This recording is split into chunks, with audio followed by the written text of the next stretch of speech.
Venue যেটা আছে বিপিসিআইটি কৃষ্ণনগরের ক্ষেত্রে আর রানাঘাটের ক্ষেত্রে রানাঘাট কলেজ, যেখানে কিন্তু আমাদের 3 টায়ার সিকিউরিটি কর্ডন থাকছে। অনেক জায়গাতে আমরা মোটর ভেহিকলস অ্যাক্ট অনুযায়ী ট্রাফিক রেস্ট্রিকশন ইস্যু করেছি, রাস্তাটাকে বন্ধ করা হয়েছে অনেক জায়গার ক্ষেত্রে।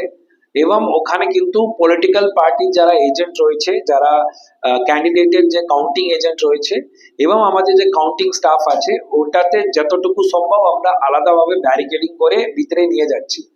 এইটার বাইরে যে আমাদের যে কাজকর্মগুলো যেটা হবে ওগুলো কিন্তু সিকিউর চ্যানেলের মাধ্যমে করে করা হচ্ছে।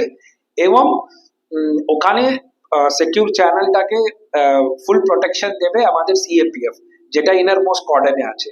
কাউন্টিং ভেন্যুর ভিতরে কোনো রকম কোনো সেরকম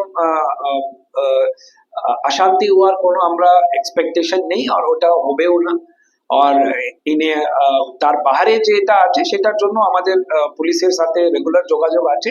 যদি কোনো সেরকম কমপ্লেন হলে তাহলে আমরা দ্রুত অ্যাকশন নেব।